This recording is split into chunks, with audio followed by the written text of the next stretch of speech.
सावन का महीना आ चुका है।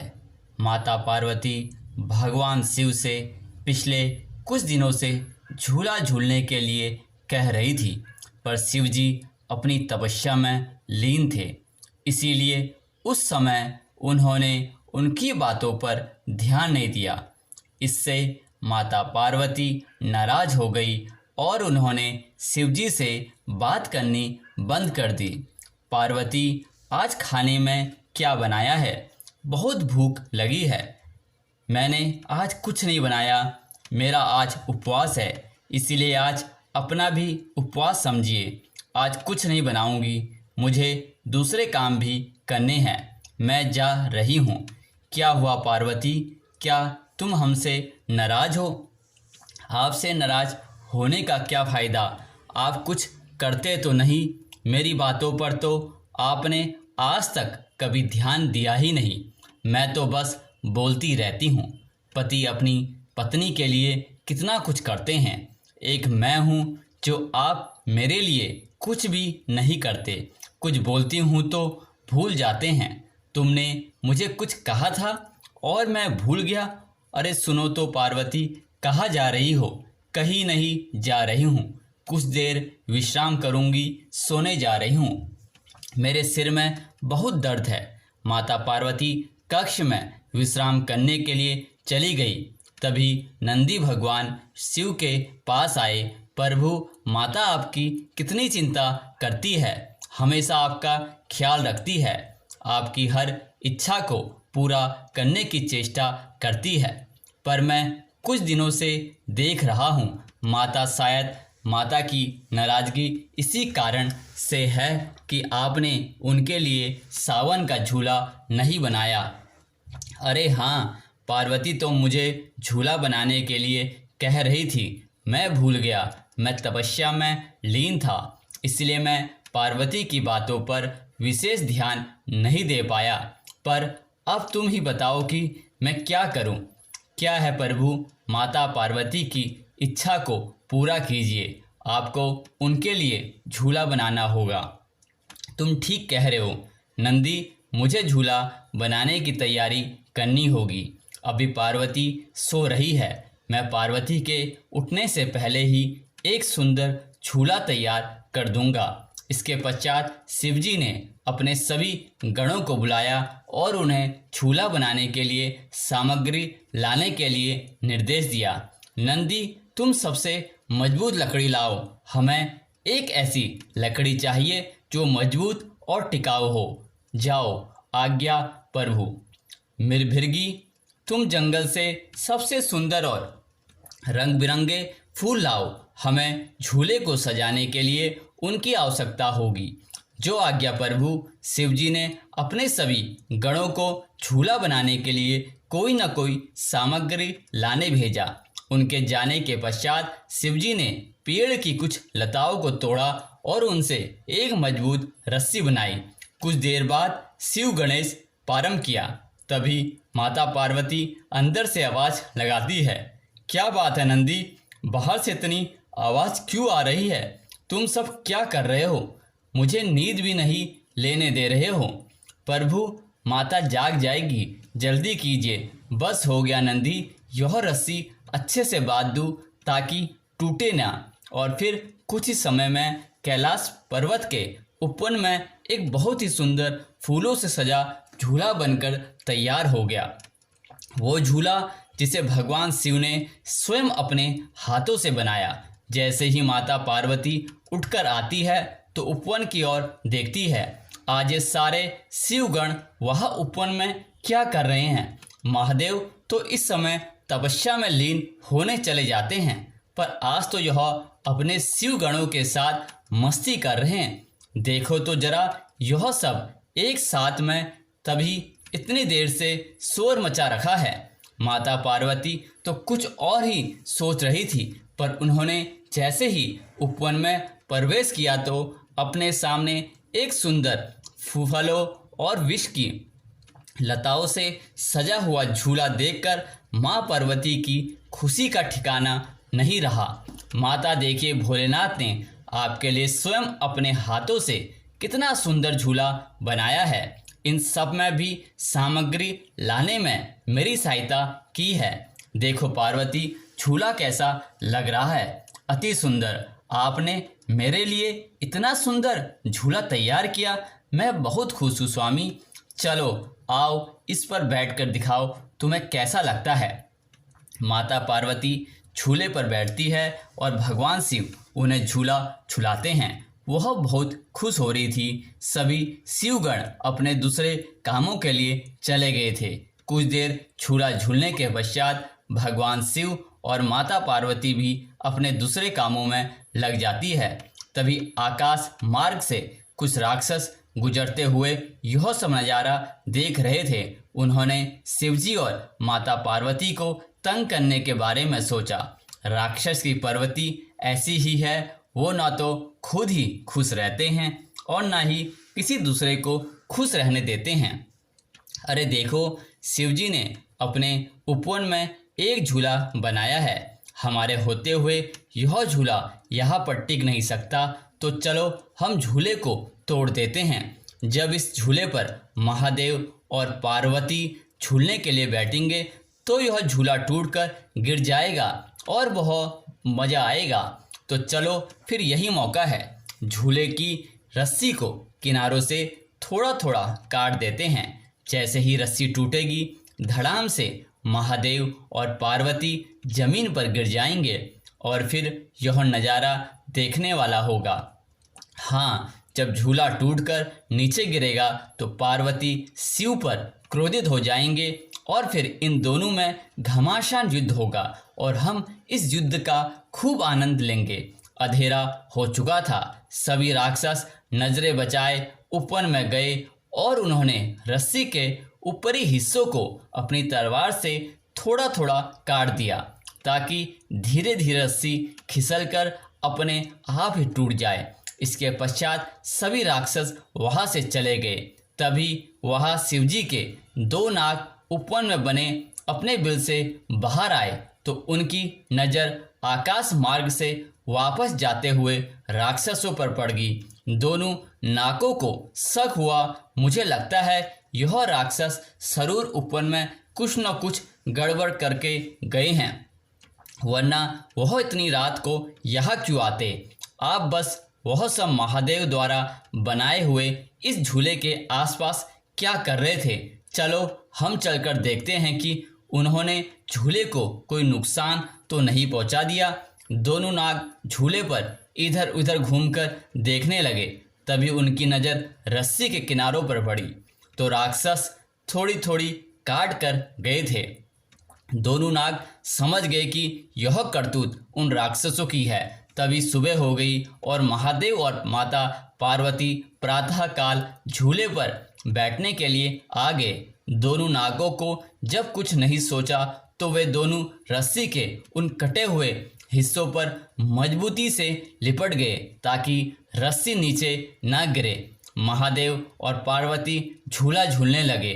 अचानक झूला झूलते हुए माता पार्वती की नज़र झूले के ऊपरी किनारों पर जाती है तो वह हैरान रह जाती है कि वहाँ पर दोनों नाग लिपटे हुए क्यों है। स्वामी, आपके यह दोनों नाग रस्सी के किनारों पर लिपटे क्यों है? अगर हमने ज़्यादा तेज झूले को हिलाया तो यह दोनों धरती पर गिर जाएंगे और फिर इन दोनों को गहरी चोट आएगी। आप इन्हें मना कीजिए कि ये दोनों नीचे उतर आए। हाँ, मैं अभी बोलता हूँ। देवदत्त, शंखपाल, तुम दोनों यहाँ रस्सी पर क्यों लिपटे हुए हो? चलो झूले से नीचे उतरो, नहीं तो तुम्हें चोट आ जाएगी। अरे मेरी बात को सुन क्यों नहीं रहे हो? क्या कारण है जो आज तुम मेरी आज्ञा का पालन नहीं कर रहे हो? क्या कारण है जो आज तुम ऐसा कर रहे हो? देखो, मैं तुम दोनों को कुछ नहीं कहूँगा, पर तुम पर बिल्कुल भी क्रोधित नहीं हूँ। आप आराम से नीचे आओ। दोनों नाग शिवजी की बात नहीं मानते तो शिवजी खुद ही उन्हें हटाने लगते हैं। तभी उनकी नज़र कटी हुई रस्सियों पर जाती है और वे पूरी बात समझ जाते हैं। स्वामी, इसी कारण आपके यह दोनों नाग इन रस्सियों पर लिपटे हुए थे ताकि झूला गिरे नहीं। तुम ठीक कह रही हो पार्वती, परंतु यह सब किसने किया? यह रस्सियाँ तो लग रहा है तलवार से काटी गई है। रुको, जिसने भी यह किया है मैं अभी सबक सिखाता हूँ। मेरे सामने जिसने भी यह करतूत की है वह मेरे क्रोध की अग्नि में जलकर भस्म हो जाएगा। कौन है जिसने ऐसा घोर अपराध किया है? भगवान शिव के क्रोध को देखकर राक्षस डर जाते हैं। वे सब तो छिपकर झूले के गिरने की प्रतीक्षा कर रहे थे। सभी राक्षस त्राहिमाम करते हुए भगवान शिव और माता पार्वती से क्षमा मांगते हैं। अब हमें क्षमा कर दीजिए प्रभु, हमसे भूल होगी, हम अब कभी ऐसा नहीं करेंगे। भगवान शिव तो भोलेनाथ है, जब भी उनसे कोई क्षमा प्रार्थना करता है तो भी क्षमा कर देते हैं। इसके पश्चात राक्षस वहां से चले जाते हैं। भगवान शिव अपने चमत्कार से झूले की रस्सियों को दोबारा जोड़ देते हैं। दोनों नाग स्नेह से उनसे लिपट जाते हैं। भगवान शिव भी उन्हें खूब स्नेह देते हैं, क्योंकि आज उन दोनों नागों ने अपना सेवक धर्म निभाया है। इसके पश्चात सावन मास में रोजाना ही माता पार्वती और भगवान शिव उस झूले का आनंद लेते और माता पार्वती के चेहरे पर प्रसन्नता देखकर भगवान शिव भी बहुत प्रसन्न हुए। क्योंकि जल्दी आइए प्रभु, जल्दी आइए। क्या हुआ नंदी प्रभु? अनर्थ हो गया। अनर्थ? अनर्थ क्या? किसी असुर ने फिर से स्वर्गलोक पर हमला कर दिया? नहीं प्रभु, तो क्या कोई दुष्ट पृथ्वी लोक पर? नहीं प्रभु, नहीं। तो फिर क्या हुआ? बता, मैं कौन बताऊं? कौन सी मुसीबत में हूँ? हम प्रभु, हम क्या व्यर्थ की बात कर रहे हो? नंदी प्रभु, वर्मा जी आपकी प्रतीक्षा कर रहे हैं, आप शीघ्र चले। आप अब वही आपको इस भीषण समस्या से अवगत कराएंगे। नंदी की बात सुनकर अब तो भगवान शिव भी परेशान हो गए। वह जल्दी से वहां गए जहां वर्मा जी परेशान बैठे थे। प्रणाम वर्मा जी, कहिए कैसे आना हुआ? महादेव को प्रणाम है, बड़ी विपत्ति आन पड़ी है। प्रभु, विपत्ति? वो भी आप पर? नाम बताइए उसका जिसने आपको यहाँ मेरे पास आने पर विवश कर दिया। महादेव, वह आपकी पत्नी देवी पार्वती है। पार्वती? उन्होंने क्या किया? उन्होंने कुछ नहीं किया। आपने किया है प्रभु। हमने क्या किया? आपने अनजाने में बहुत बड़ा अनर्थ हो गया। भोले भंडारी, पर क्या हुआ? मैंने यह तो बताइए। आपने देवी पार्वती को रुष्ट कर दिया। प्रभु, कल शिवरात्रि का त्योहार था। पृथ्वी लोक पर आपने हर एक भक्त की मनोकामना पूर्ण की, किंतु अपनी ही पत्नी देवी पार्वती को ही भूल गए। उन्होंने भी कल शिवरात्रि के अवसर पर आपके लिए व्रत रखा था और कल आप उनके पास आए ही नहीं। संपूर्ण संसार के भक्तों की पुकार तो आपने सुन ली प्रभु, किंतु देवी पार्वती वह आपकी प्रतीक्षा ही करती रह गई। यह तो सच में अनर्थ हो गया। हमसे अभी देवी पार्वती से क्षमा मांग लेता हूँ। नहीं मांग पाएंगे प्रभु, क्योंकि वो कैलाश पर ही नहीं। देवी रुष्ट होकर यहाँ से चली गई। लगता है इस बार देवी पार्वती को मनाना कठिन होगा। मैं अभी पता लगाता हूँ कि वह कहाँ है और फिर मैं उनके पास जाकर उनसे क्षमा याचना करूँगा। जैसे ही भगवान शिव ने देवी पार्वती को ढूंढने के लिए अपनी आंखें बंद की तो वर्मा जी ने फौरन उनका हाथ पकड़ लिया और बोले, नहीं महादेव, आप ऐसा नहीं कर सकते। देवी पार्वती मेरे पास आई थी। उन्होंने ही मुझे अपने रुष्ट होने का कारण बताया। साथ ही उन्होंने मुझसे आग्रह भी किया मैं उन्हें ढूंढने के लिए आपको आपकी शक्तियों का प्रयोग न करने दूं। देवी पार्वती की इच्छा है कि आप उन्हें एक सामान्य मानव की तरह ढूंढें और उन्हें ढूंढकर उनकी पसंद की वस्तु भेंट में दें। उसके पश्चात ही वह कैलाश वापस आएगी।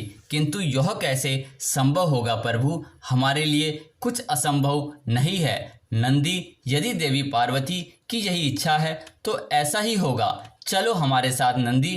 प्रभु, आप अपनी थोड़ी सी शक्ति का प्रयोग तो कर सकते हैं। माता को ढूंढिए ना। ऐसा नहीं हो सकता नंदी, यह वर्मा जी के आदेश की अवहेलना होगी। साथ ही देवी पार्वती की इच्छा का निरंतर भी हमें देवी पार्वती को ऐसे ही ढूंढना होगा। कृपा करो मुझ पर, बैल पर। प्रभु चलते चलते 3-4 किलो वजन कम हो गया मेरा। 2 दिनों से ऐसे ही माता पार्वती को ढूंढ रही हैं। अगर ऐसे ही चलते रहे तो मैं बैल से बकरी बन जाऊंगा। प्रभु दया कीजिए, अगर ऐसी बात है तो बुद्धि लगाओ। नंदी देवी पार्वती का कहना मान जाते हैं। मैं समझ गया प्रभु, हो ना हो वो पर्वतों पर अपने पिता के पास गई होगी। तुम सच में बैल बुद्धि हो नंदी। देवी पार्वती इतनी आसान चुनौती तो नहीं देगी, हमें कुछ और सोचना पड़ेगा। नंदी जाओ चले, मुझे ज्ञात है देवी पार्वती कहाँ मिलेगी।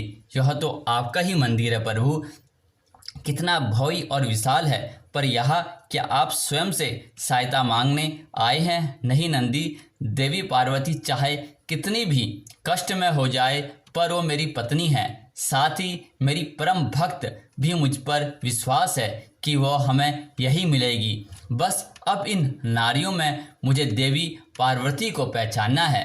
पर यहाँ पर तो हर नारी घूंघट में है महादेव। अब हम माता पार्वती को पहचानेंगे कैसे? वह मुझे पता है, पर क्या तुम्हें पता है कि देवी पार्वती को सबसे प्रिय वस्तु क्या है? नंदी महादेव चूड़ियाँ उन्हें बहुत प्रिय है। अच्छा तो खड़े क्या मूर्ख, जाओ जाकर चूड़ियाँ लेकर आओ। इतना सुनते ही नंदी फौरन भागकर सामने की दुकान से हरी हरी चूड़ियाँ लेकर आ गए हैं और इधर भगवान शिव माता पार्वती को पहचानने की कोशिश करने लगे। तभी उन्होंने देखा कि घूंघट उड़े एक महिला गरीबों को खाना खिला रही थी और यह देखते ही भगवान शिव उनके पास दबे पाँव गए और उनके हाथ पकड़कर झट से उसमें चूड़ियाँ पहना दी। चूड़ियाँ पहनते ही माता पार्वती ने अपना घूंघट ऊपर कर दिया और फिर झुक महादेव के चरण स्पर्श की। हमें क्षमा कर दो देवी पार्वती, कर दिया प्रभु, और आपकी बुद्धि और विवेक को भी मान गई। देख लिया माता, ढूंढ लाए ना, आपको मैंने ही कहा था प्रभु से कि हो न हो आप यही महादेव के मंदिर में ही मिलेंगी। नंदी की बात सुनकर तीनों जोर जोर से हंसने लगे। उसके बाद नंदी पर सवार होकर भगवान शिव और देवी पार्वती कैलाश की तरफ चल दिए। लेकिन माता पार्वती की नज़र तो बस अपनी कलाइयों पर ही टिकी थी, जिन पर महादेव की भेंट की हुई चूड़ियाँ खूब जच रही थी।